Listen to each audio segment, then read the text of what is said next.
Hey again everyone, welcome back to another episode of Discussions of Darkness. This week I want to start off with a bit of a story to illustrate a point going forward, and for the record, names and events have been altered to protect the identities of those involved, but I feel that it really helps to put things into context going forward, and it would make more sense to start off this way than it would be to delve into the topic and then tell a story. So, this happened several years ago to a friend of mine who was involved in a Werewolf the Apocalypse game. And the general gist is they and their pack had been tasked to go into the Umbra to achieve their goal, whatever it happened to be. And while they were in the Umbra, they came to a location that was crumbling, it was falling apart, it was corrupted, and while they were there they had to face a very dangerous spirit.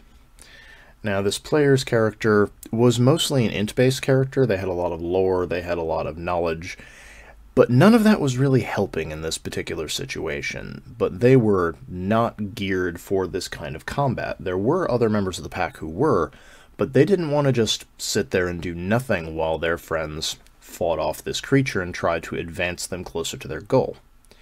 So during the combat rounds, this player went to the storyteller and explained to them, I would like to do something to assist, whether it's providing some kind of situational buff, whether it's attempting to distract the enemy so that my pack can move in, using various tactics to try and get them involved. And the storyteller went, okay, how do you want to do that? They were trying to work something out together. So the player explained to the storyteller, if I change my actual placement in this fight, if I distract them, if I move to this other part of the arena that we're in, would that provide any kind of bonus? Would that help my comrades? And the storyteller's response was essentially to shrug and say, it might, but it would be dangerous if you chose to do that. So this very not physical-based character had to essentially go through an obstacle course that was full of traps and dangers and pitfalls. In the event that they failed any of their checks, they would take a lot of damage and potentially die. That's how very serious this was made, and for those who've played Apocalypse, you know killing a werewolf is no easy task. But they decided they're going to take the risk. So they make all of the checks, they acrobatics their way over a crumbling pit of fire, they leap from one ledge to another and don't fall down to their doom. They get to the other end of the arena, it's all very impressive, it's all really against the odds for them to accomplish this. And then when they get to the other end of this whole gauntlet, they look to the storyteller and then ask, okay, how does this help? What can I do from here? And the storyteller just shrugs and says, well, really nothing. I don't know why you did that. And I feel that, there's probably a few of you out there nodding your heads right now along with this story. A lot of the time, storytellers make two mistakes, both of which are very evident in this story. The first is, obviously, if your players ask you, will this thing help? And if they give you a very specific idea of what that help entails, whether it's a situational boost for their companions or it will get them closer to the goal they're trying to achieve in this situation, don't give them a non-committal answer and let them do something that you've already predetermined isn't going to help. Second thing, and this is more what we're talking about today, if your players take an action that makes sense in the situation and they're attempting to achieve something logical, reward their successes. Whether you're on a LARP, whether you're rolling dice around a table, if your players put their characters at risk to do something, give them a reward for that. Even if the reward may not be exactly what they wanted, even if it's not a perfect representation of what they were going for, give them something, because that reward risk is what keeps them going into the game. But if they keep taking very dangerous risks, as evidenced by this situation I just described, and they don't get anything from it, first, that de-incentivizes them to actually participate in the game because they don't feel that even very risky behaviors has a reward attached to it. Secondly, it'll undermine their trust in you, because you're the one who is supposed to balance out risk and reward for them. You're the one who is supposed to let the physics of the world follow their actions and give them something for their endeavors. And while in the real world we all very well know that just because you do something risky doesn't mean you get a reward, this is a game and this is a story. Stories have risk and reward. That's part of the balance that keeps things going. And too many storytellers are willing to let their players, and well, at least the characters, risk life and limb with the full knowledge that even if they succeed, the best they can hope for is they didn't hurt themselves.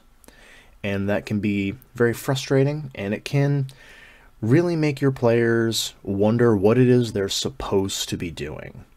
And this is a big theme, particularly with World and Chronicles of Darkness games, where you don't always have a linear path from where you start to where you're going, especially when compared to various other RPGs like Dungeons & Dragons, Pathfinder, games like that, where you tend to have very simple, very linear goals of go to this cave, fight the monsters, kill the dragon.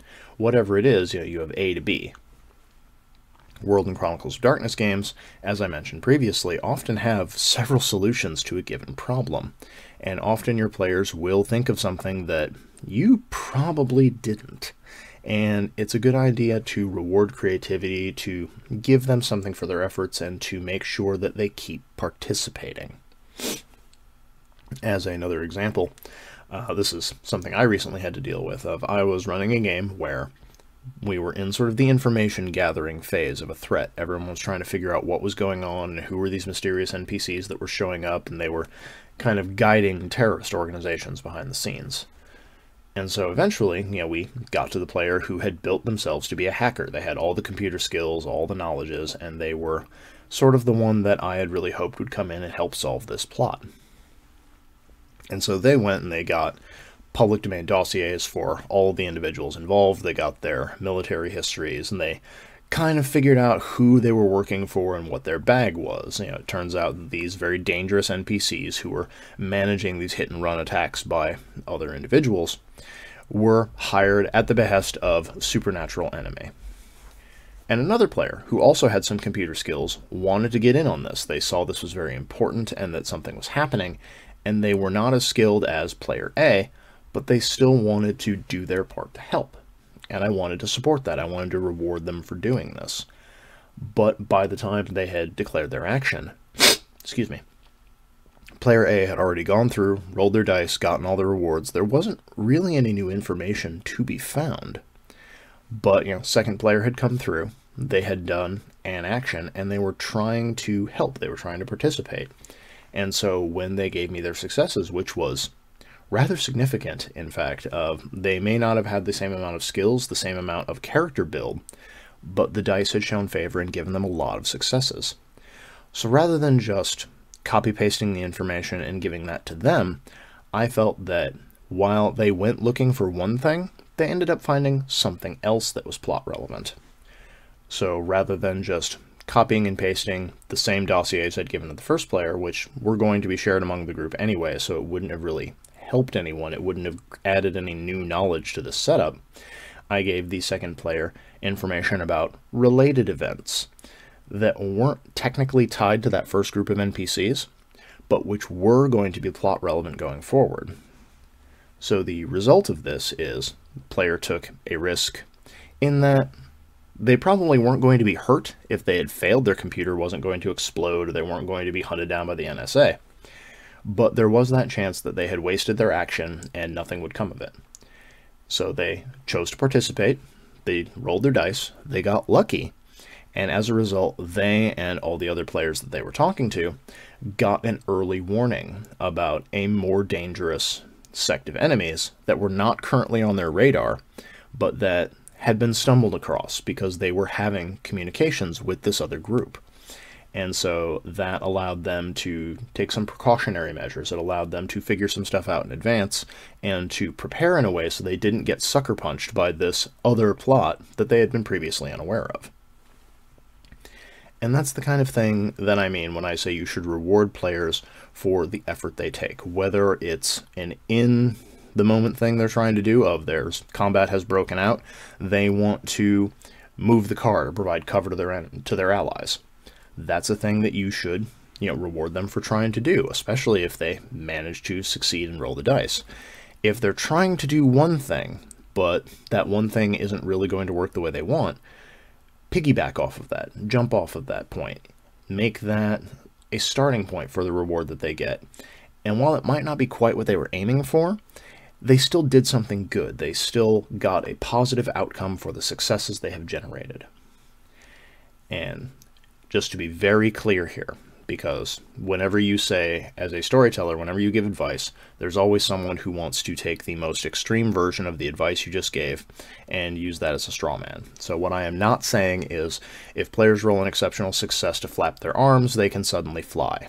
Do not let players do absurd, ridiculous things just because the dice said, yes, you succeeded in that task you set out.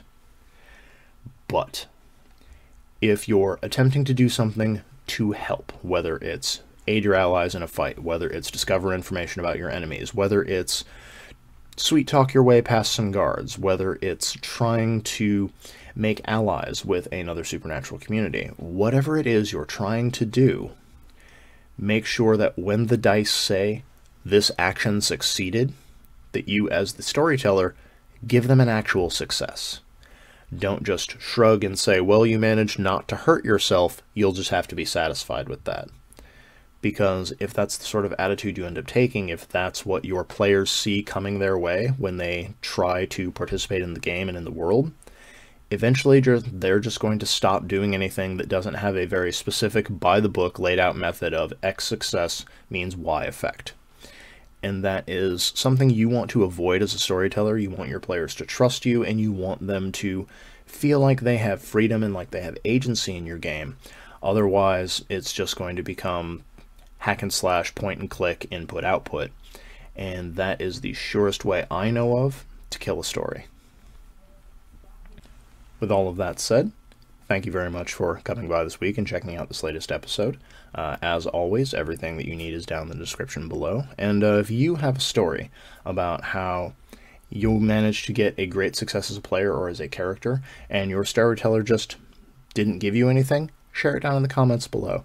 Let's have a bit of a group therapy session and talk through some of these incidents, because for all the great successes that we have and everything that we remember as players, it's often the times that we were denied that really stick with us. So, until next time, happy gaming, everyone. Thank you for staying to the end of this episode of Discussions of Darkness. If you enjoyed it, please consider liking the video and sharing it on your own social media to help boost the signal. And if you'd like to help us keep the show and channel going, don't forget to hit that subscribe button as well. If you have any questions about the topic I covered today, or if you have something you'd like to see covered in a future episode, make sure to leave it in the comments below.